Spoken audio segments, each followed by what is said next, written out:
The breeding world was dying, but it was not dead yet. As its mass broke apart, something emerged from the core. Something that had been sleeping for thousands of years. Something old and angry and intelligent. The Silent One. It was massive beyond comprehension, a creature that made the breeding world look small. It unfolded itself in space like a flower of flesh and bone and something else. Something that should not exist in normal physics. Sensors across the fleet screamed warnings. Energy readings went off the scale. "What is that?" Admiral Taeyang whispered. Dr. Hyun studied the readings with growing horror. The swarm was not just animals. There was always intelligence behind them.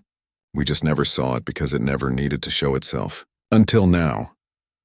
The Silent One reached out with appendages that stretched across thousands of kilometers. It touched the dying breeding world gently. Mourning. Then it turned its attention to the fleet. Millions of eyes, if they could be called eyes, focused on the ships that had killed its child. "All ships evasive action," Admiral Sora shouted. But there was nowhere to evade to. The Silent One was everywhere. It moved through space in ways that broke the laws of physics. One moment it was in front of them. The next it was behind. The next it was somehow in multiple places simultaneously. It attacked, not with weapons. With its body. Ships that came too close were simply absorbed into its mass. Others were torn apart by gravity fields that it generated. The fleet scattered, trying to find some way to fight something so enormous. Commodore Mira tried to use her stealth ships.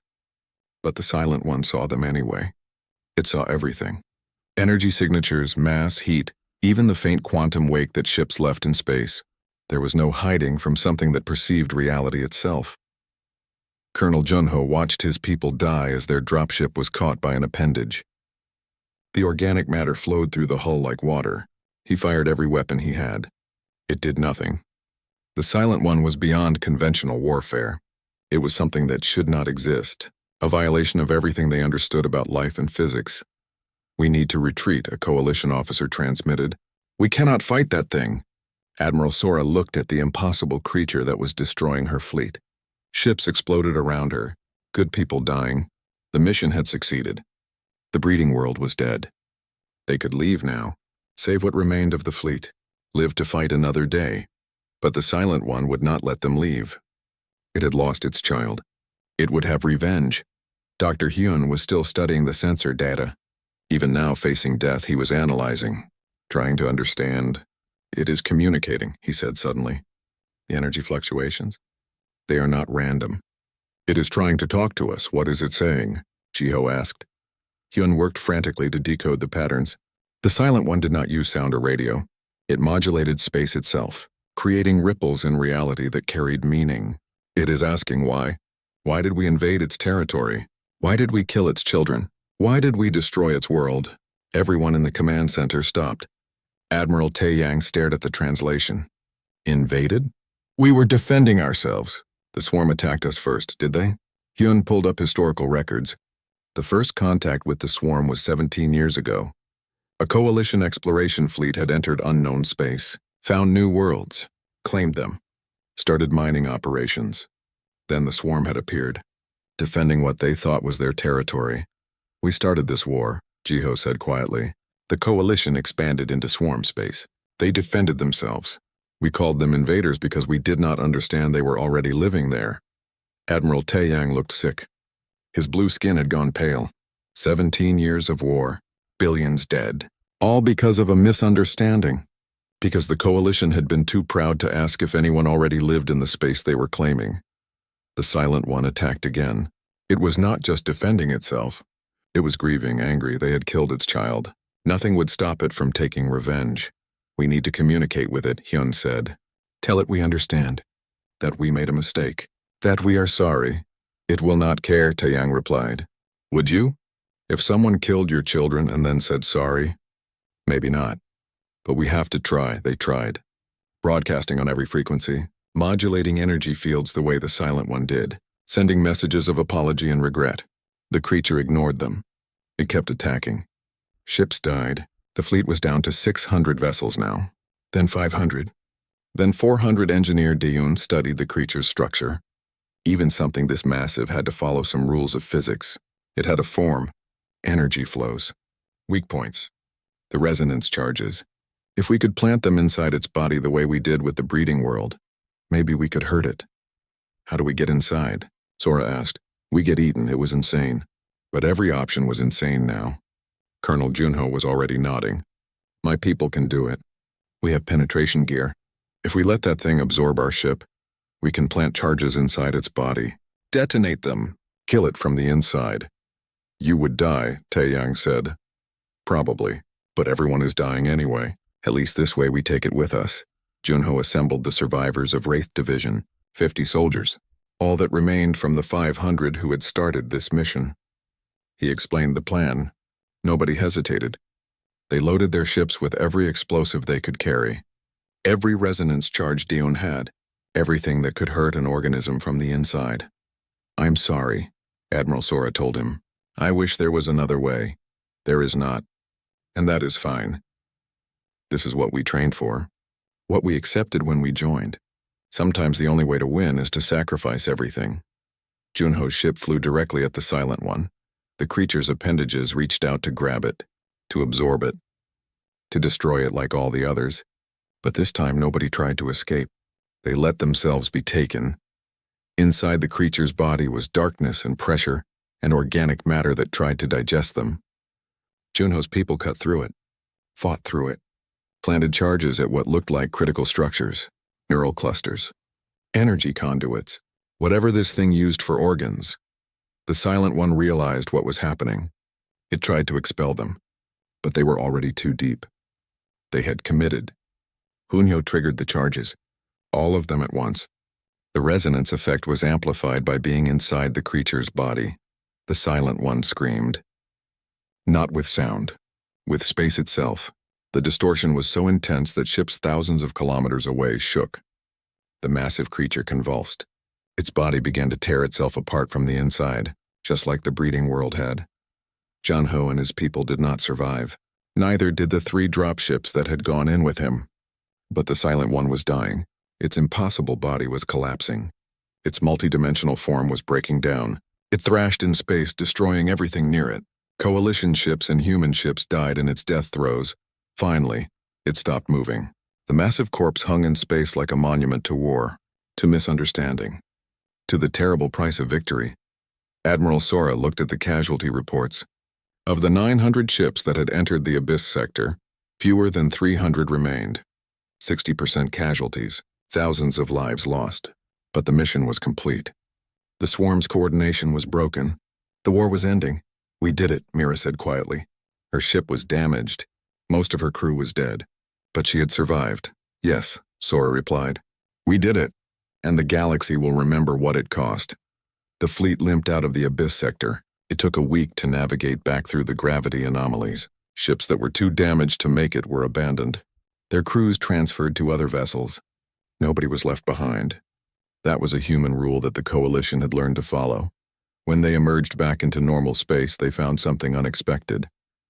The Void Swarm was retreating everywhere, without the Silent One's guidance, without the breeding world creating new soldiers.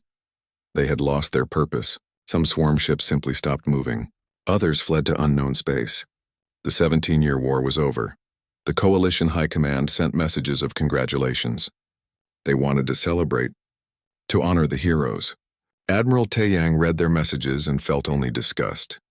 They congratulate us for winning a war we started, for killing an enemy that was defending its home, for sacrificing thousands of lives to fix our own mistakes. That is politics, Jiho said. They will rewrite history, make themselves look noble, make the swarm look evil, make humanity look like savage heroes who won through violence. And the truth? The truth is that everyone was wrong. The Coalition for expanding without asking, the swarm for attacking without communicating, humanity for joining a war without understanding its causes. We all share the blame. A memorial was established at Coalition headquarters, 7 walls, one for each species that had participated in the final mission. Names carved in stone, thousands of them, too many to count. The human section was largest. They had lost the most people. The inscription read, "They assumed victory until humanity joined the war. Then they learned what it meant to truly fight." Admiral Taeyang stood before the memorial with Admiral Sora.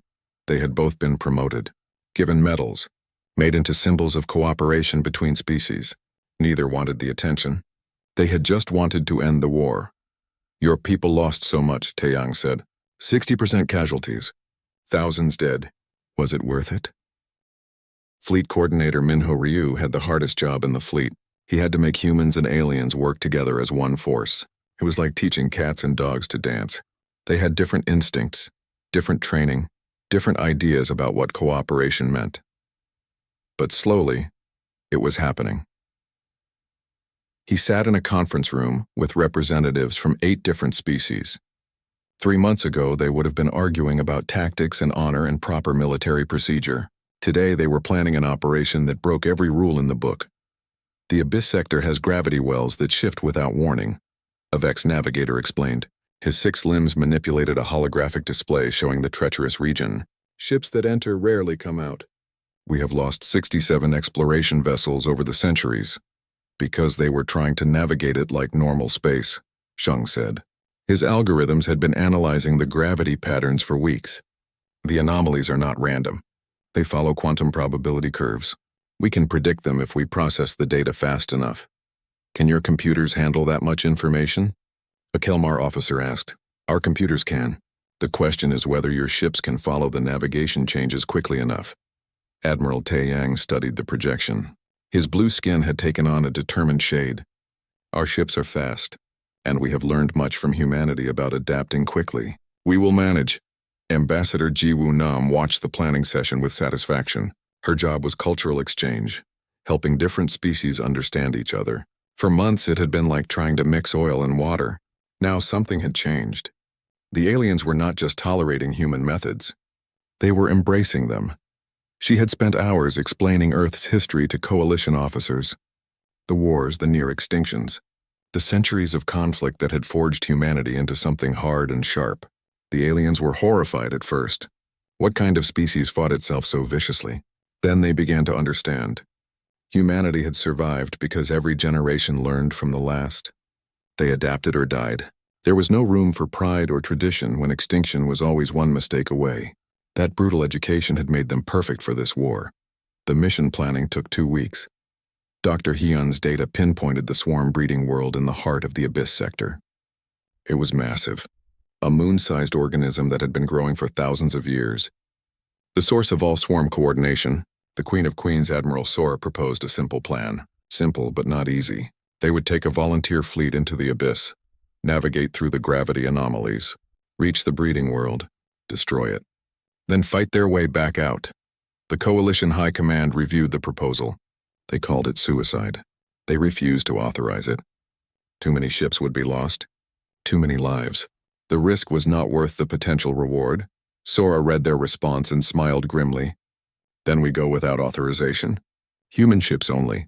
Volunteers only. Anyone who wants to turn back can do so without shame. She broadcasted the mission parameters to the entire human fleet. A one-way trip into hell, no guarantee of return. High chance of death. The breeding world had to be destroyed and someone had to do it. Every single human ship volunteered. Commodore Mira Han, promoted after her stealth operations, commanded a carrier group of 80 vessels. She sent a message to Sora. My people are ready. We have been practicing flying through impossible conditions for months. If anyone can navigate the Abyss, it is us. Colonel Junho assembled 500 Wraith Division soldiers. They would need to land on the breeding world's surface. Fight through whatever defenses protected it. Plant enough explosives to kill something the size of a moon. It was the most dangerous mission he had ever planned. His people were excited. Lieutenant Bora had survived dozens of battles. Her drone control scores were legendary. She volunteered to lead the fighter screen that would protect the fleet. She was 20 now, ancient by Wraith Division standards where most people did not live past their first year of combat. Engineer Dayan loaded every ship with her latest weapons. Sonic disruptors, electromagnetic pulse bombs, kinetic kill projectiles, and something new. Resonance charges that could amplify vibrations through organic material. If the breeding world was truly alive, these charges might be able to destroy it from the inside. Admiral Taeyang watched the human fleet prepare to depart. 500 ships, volunteers all, ready to die if necessary. He made a decision that his superiors would court-martial him for later. My fleet will accompany the humans, he announced on coalition channels. 200 ships, Also volunteers only. His officers did not hesitate. They had been fighting alongside humans for months now.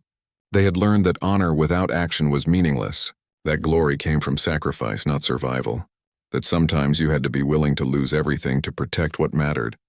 Other coalition commanders heard Taeyang's announcement. They made their own decisions. A Vex carrier group joined, then Kelmar destroyers, then Draxus support ships. By the time the fleet assembled, it numbered 900 vessels, 7 species, 1 mission. The coalition high command sent furious messages ordering them to stand down. Nobody listened. This was bigger than orders now. This was about ending a war that had killed billions. This was about showing the swarm that the galaxy could fight back. The fleet entered the abyss sector in a long column. Immediately, gravity went insane. Ships that were kilometers apart suddenly found themselves on collision courses as space warped around them. Others were pulled toward invisible masses that should not exist. 3 vessels were crushed before they could react.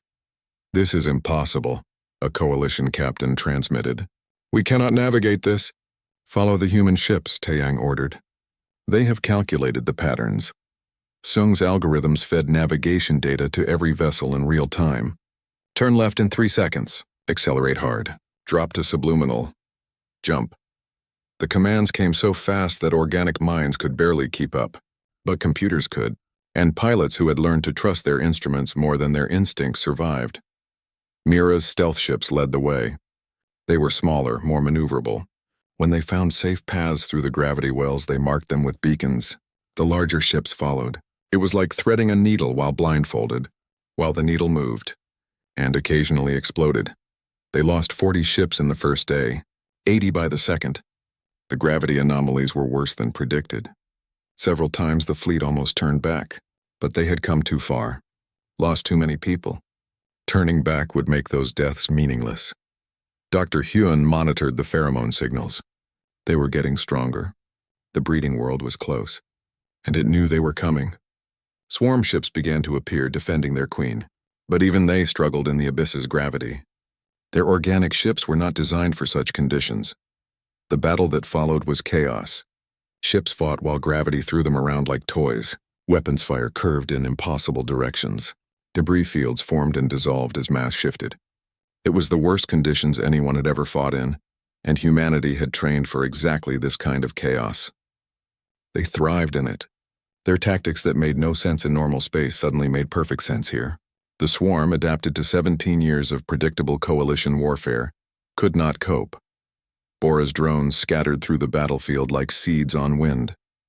She lost half of them to gravity anomalies. The rest she used to create false targets, draw swarm fire, and protect the larger ships. When a Swarm Queen-class vessel threatened Taeyang's flagship, she did not hesitate.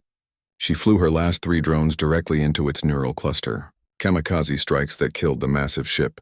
She did not survive. Her ship was caught in a gravity surge and crushed. She was 20 years old. The mission continued. They found the breeding world on the 7th day. It was beautiful and terrible. A massive sphere of living tissue, pulsing with bioluminescent patterns. It was birthing new swarm ships constantly, thousands per hour. This was where the endless armies came from. This was why the coalition could never win. The swarm could replace losses faster than they could inflict them. Not anymore.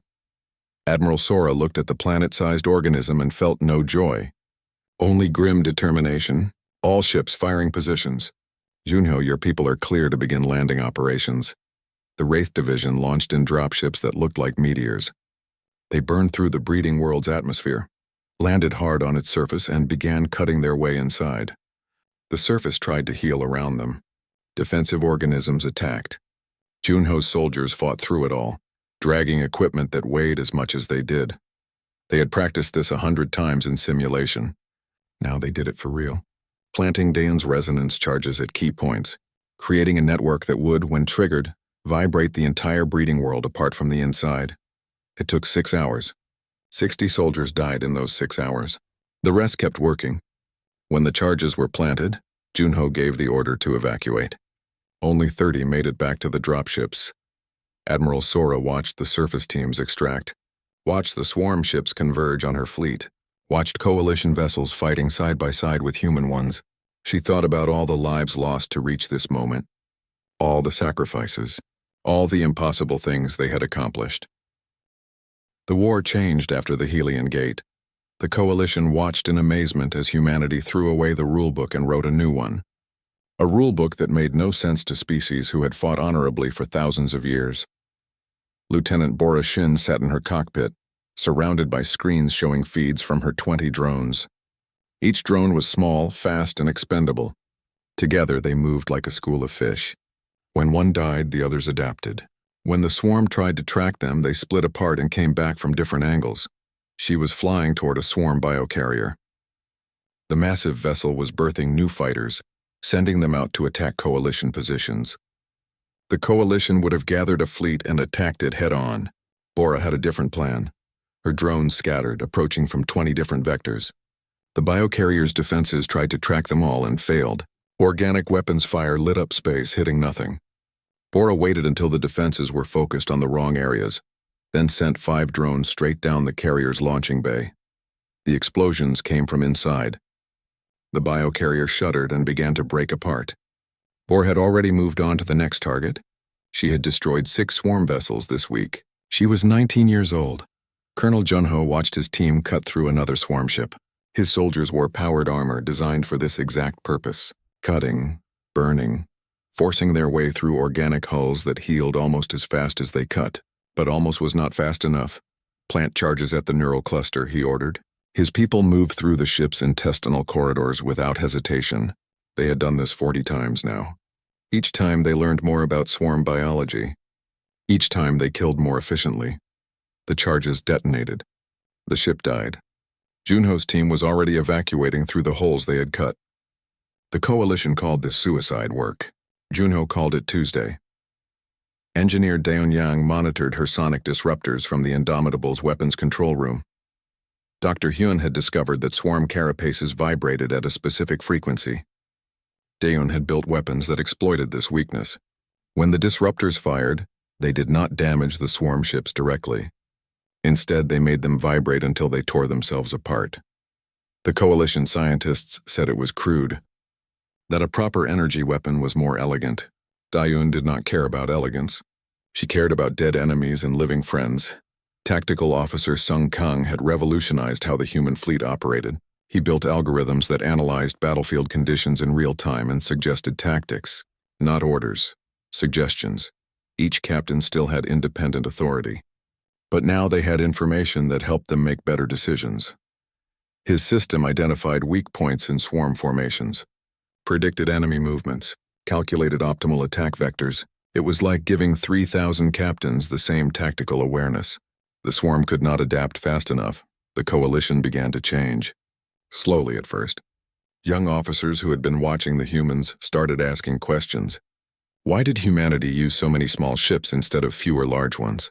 Why did they attack from chaotic angles instead of organized formations? Why did they accept losses that seemed unacceptable? Admiral Taeyang found himself in the observation deck with Jiho again. 3 months had passed since humanity joined the war.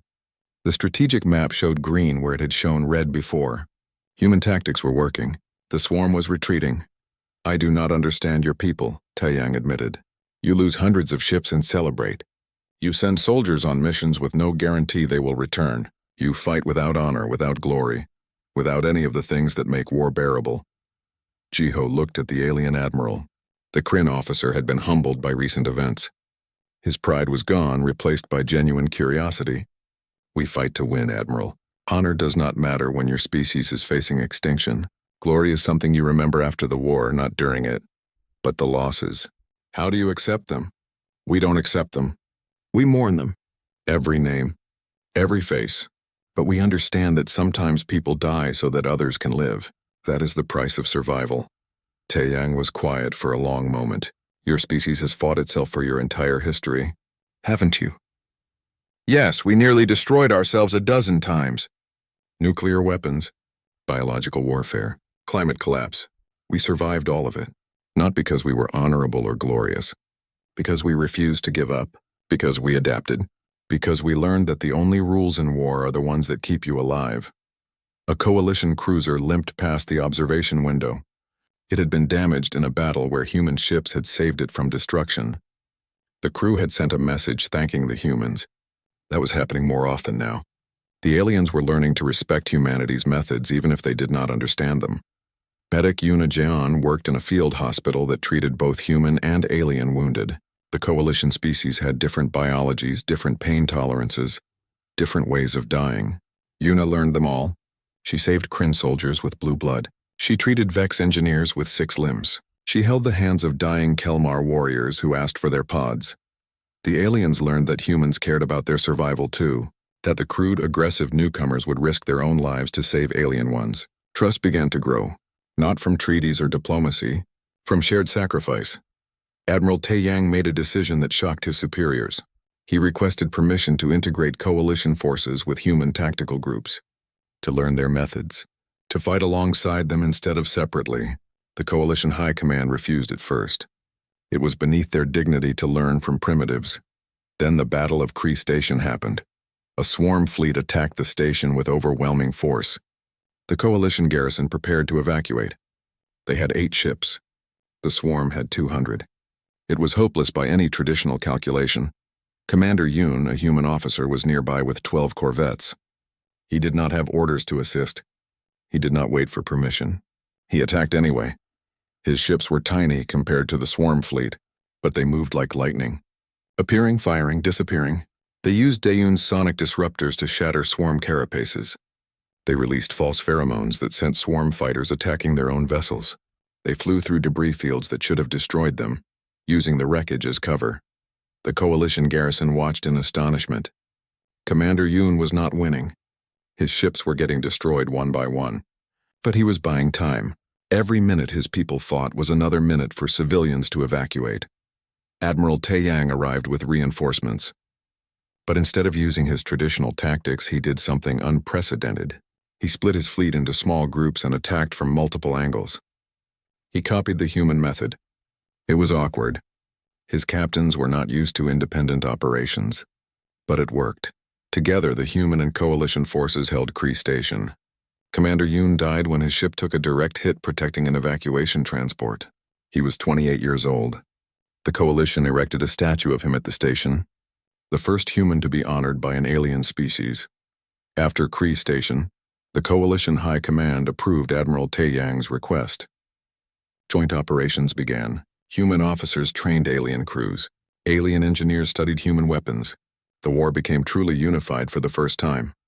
Dr. Hyun made a breakthrough that changed everything. He had been studying captured swarm specimens for months. He discovered that the swarm's chemical communication had a central source. Somewhere deep in space there was a primary breeding world, a queen of queens. The source of the pheromones that coordinated every swarm creature across dozens of star systems. If we destroy this world, Hyun explained to the command staff, the swarm loses coordination. They become individuals instead of a unified force. Where is it? Sora asked. Hyun pulled up a star chart. His finger pointed to a region marked in red. The Abyss Sector, a place where gravity went strange and navigation was nearly impossible. A place the coalition had written off as unreachable. No one can navigate the Abyss, Admiral Taeyang said. The gravitational anomalies tear ships apart. No one has tried, Sora replied. Not really, because it was considered impossible. She looked around the table, at Jiho, Mira, Junho, Daeun, Hyun, Seung, and a dozen other human officers. Then at Taeyang and the coalition representatives who had joined them. They all knew what she was thinking. We are going to do the impossible, Sora said quietly. We are going to the Abyss Sector. We are going to find that breeding world, and we are going to end this war. Admiral Taeyang should have argued, should have said it was too dangerous, too risky, too likely to fail. Instead, he nodded. My fleet will join yours. If humanity is mad enough to try this, the coalition should be brave enough to follow. That was the moment everything changed. Not when humanity joined the war, not when they won their first battles, but when the aliens decided to be as crazy as the humans. When they learned that sometimes the only way to win was to do what everyone said could not be done. The swarm had assumed victory for 17 years. Then humanity joined the war. Now the galaxy was about to show the swarm what real determination looked like. Admiral Sora Kim stood on the bridge of the battleship Indomitable and watched Earth disappear behind them. 3,000 ships followed her into the dark. Every vessel humanity could spare, every weapon they had built, Every soldier who volunteered. The coalition had asked for help. They were about to get more than they bargained for. Jump coordinates locked, the navigation officer reported. We will reach coalition space in 6 hours, Sora nodded. 6 hours to prepare. 6 hours before the galaxy saw what humanity could do. She had spent 40 years in the military, fighting in the solar consolidation wars when Mars tried to break away from Earth. She had seen the worst of human combat. The brutality, the creativity, the refusal to accept defeat. The coalition fought with honor and tradition. Humanity fought to survive. Colonel Junho Choi entered the bridge. His black uniform marked him as Wraith Division, the special operations force that did not officially exist. Behind him walked 50 of his best soldiers. They carried weapons the coalition had never seen before. Boarding equipment, explosives, tools designed for fighting inside enemy ships. My teams are ready, Junho said. When do we begin operations? As soon as we arrive. I want reconnaissance on every swarm position. I want to know their patrol routes, their communication methods, their weaknesses. Junho smiled. It was the smile of a man who enjoyed dangerous work. The coalition will not approve of our methods. The coalition is losing. They do not get to approve or disapprove anymore. Engineer Daeun Yang was making final adjustments to the weapon systems. She had spent 3 years designing humanity's response to the Void Swarm, based on limited information from coalition broadcasts. Sonic disruptors, electromagnetic pulse missiles, drone swarms that could overwhelm enemy sensors. Nothing the aliens had ever tried because they considered such weapons crude. Crude weapons killed just as well as elegant ones. The jump through hyperspace ended exactly 6 hours later. The human fleet emerged in coalition space like a swarm of angry wasps. Admiral Taeyang's headquarters immediately sent a hail. Human fleet, this is Coalition Command. We were not expecting such numbers. Please integrate into our defensive formations and await orders. Sora took a deep breath. This was the moment she had been preparing for.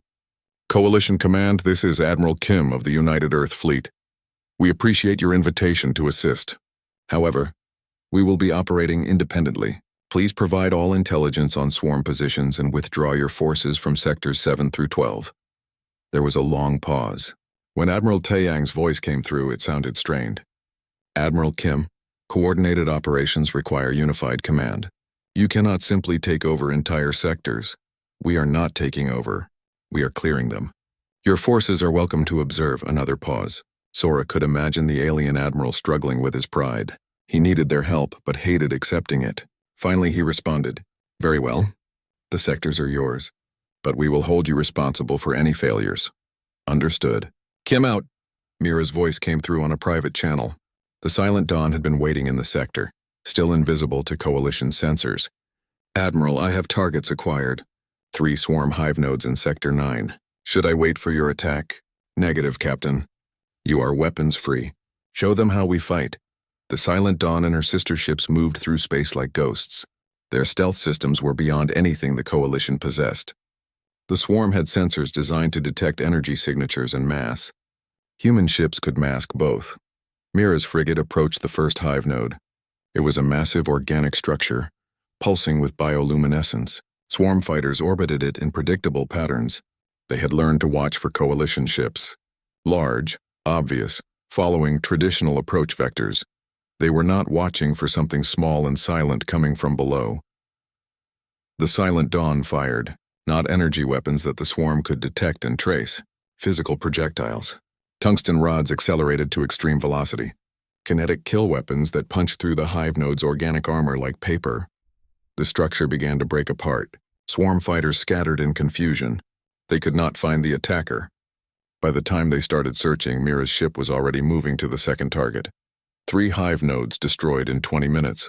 0 human casualties. The Coalition had been trying to destroy those same nodes for 2 months. Jiho returned from Coalition headquarters with intelligence files. Every battle record, every tactical analysis, everything the Coalition knew about the swarm. He brought it all to Sora's ready room where the command staff had gathered. Dr. Hyun spread his research across the table. I was right about the communication method. It is chemical signals, not telepathy. The swarm releases pheromones that other creatures detect. That is how they coordinate. Can we disrupt it? Sora asked. Better. We can confuse it. Taeyun has designed emitters that release false pheromones. We can make the swarm think there are threats where there are none. Make them scatter. Make them attack each other. Tactical Officer Sung Kang pulled up a holographic battlefield. The coalition fights in lines and formations. The swarm has adapted to counter this. They flow around strong points and exploit gaps. But what if there are no formations? What if we attack from everywhere at once? Sora studied the display. Zhong was proposing chaos. Hundreds of small groups attacking independently. No coordination. No predictable patterns. Just constant pressure from every direction. It was insane by coalition standards. It was exactly how humanity had fought its wars. Make it happen, Sora ordered. I want every captain to have independent authority. No waiting for orders. See a target, kill it. See an opportunity, take it. The only rule is to keep moving and keep fighting. The first major engagement happened at the Helion Gate. The coalition had established a defensive line with 800 ships, arranged in a traditional formation, a wall of firepower protecting the gate to the inner systems. The Void Swarm was massing for an attack, 50,000 bioships gathering like a storm. Admiral Taeyang expected the humans to reinforce his line. Instead, Sora's fleet split into hundreds of small groups and scattered in every direction. What are they doing? Taeyang demanded. They are breaking formation. His tactical officer looked confused. Admiral, they never formed up in the first place. The swarm attacked. They came in their usual waves, designed to flow around the coalition's defensive line. But there was no line to flow around. Instead, there were human ships everywhere, above, below, behind, and front, attacking from impossible angles, using weapons that confused swarm sensors, moving in patterns that made no sense.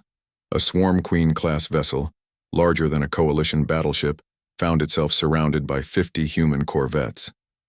They were tiny compared to the Queen, but they moved like dancers, firing constantly, never staying still. The Queen tried to target them but could not track so many small, fast-moving ships. Lieutenant Bora Shin led a squadron of drone fighters. Each pilot controlled 20 drones remotely. To the swarm, it looked like thousands of ships attacking. Their sensors could not tell the difference between real ships and drones. They scattered their forces trying to respond to threats that did not exist. Junho's Wraith Division did something the coalition considered impossible. They boarded a swarm bioship, cutting through its organic hull with plasma torches, fighting through its corridors, planting explosives at critical points. The ship broke apart from the inside. The battle lasted 2 days. When it ended, the swarm had lost 60% of its attack force. They retreated in confusion. The coalition had lost 40 ships. Humanity had lost 300. Admiral Taeyang stared at the casualty reports in disbelief. They lost 300 ships and they are celebrating? Jiho stood beside him. They accomplished their objective. They saved the Helion Gate. The losses are acceptable. Acceptable? Those were lives. Ships, resources. Yes, and now the gate is safe. The inner systems are protected. Sometimes victory costs blood, Admiral. Humanity learned that lesson long ago. Taeyang looked at the human commander with new understanding. These were not the primitive newcomers he had assumed they were. They were something far more dangerous. They were survivors who had learned to fight in the harshest school imaginable. Their own planet. Against themselves. And now they had brought those lessons to the stars. Commander Jiho Park stood in the observation deck of the Coalition headquarters, watching the holographic display show another battle going poorly. Red markers indicated where the Void Swarm had destroyed 3 more Coalition ships in the Varan Nebula. Blue markers showed the Allied forces retreating. Again. He had been watching this war for 6 months now. The same strategies. The same results. The aliens were losing and they did not even realize it yet. Admiral Taeyang walked past him without a glance. The tall, blue-skinned Kryn officer had never spoken directly to Jiho. To the Admiral, humans were newcomers who barely understood space travel. They had joined the galactic community only 20 years ago. What could they possibly know about war? Jiho watched the Admiral gather his officers around the central table. They spoke in urgent tones about the latest defeat. 17 years of war had cost them 40% of their fleet. The Void Swarm kept coming, kept adapting, kept pushing forward. The Coalition was running out of ships and time. Captain Mira Han appeared beside Jiho. Her uniform was dark gray, marking her as a commander of one of Earth's few military vessels in the region. The stealth frigate Silent Dawn orbited nearby, though most aliens did not know it was there. That was the point. They are going to lose, Mira said quietly. She spoke in Korean, so the translation devices would not pick up her words. I know, Jiho replied in the same language. They fight with honor, with formations, with predictable tactics. The swarm does not care about honor. No, it cares about survival, about adaptation, about winning. They watched as Admiral Taiyang pointed to the holographic display. He was explaining his plan for the next defensive position. It looked exactly like the last defensive position, the one that had failed 3 days ago. Dr. Hyun Lee joined them carrying a data pad. The xenobiologist looked tired. He had been studying the Void Swarm for months, trying to understand how they communicated and coordinated their attacks.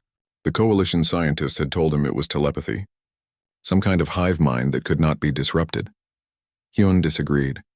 He thought it was chemical signals, pheromones released into space that other swarm creatures could detect, but nobody would listen to a human scientist. Not when their own experts had different theories. I found something interesting, Hyun said, keeping his voice low. The swarm always attacks from the same angles. They respond to coalition formations the same way every time. Because the coalition uses the same formations every time, Mira said. Exactly. The swarm has learned their patterns. They know what the coalition will do before they do it. Jiho nodded slowly. This was what he had been thinking for weeks. The coalition was predictable. They had rules of engagement. They had traditional tactics that had worked for centuries against other enemies. But the Void Swarm was not like other enemies. It learned. It evolved. It exploited weakness. An alarm rang through the command center. The holographic display erupted with new red markers. Hundreds of them. The Void Swarm was attacking the Varan Nebula in force. This was not a probe. This was a full assault. Admiral Taeyang began shouting orders. His officers rushed to their stations. Ships were redirected to form defensive lines. The coalition fleet moved into position, creating a wall of vessels between the swarm and the inner systems. Jiho watched the swarms approach. They came in waves like water flowing around rocks. When the coalition ships fired, the swarm scattered, then reformed behind them. When the coalition advanced, the swarm retreated, drawing them forward into traps. It was beautiful in a terrible way. The swarm fought like a living thing because it was a living thing. The battle lasted 4 hours. By the end, the coalition had lost 62 ships. The Void Swarm had broken through their defensive line.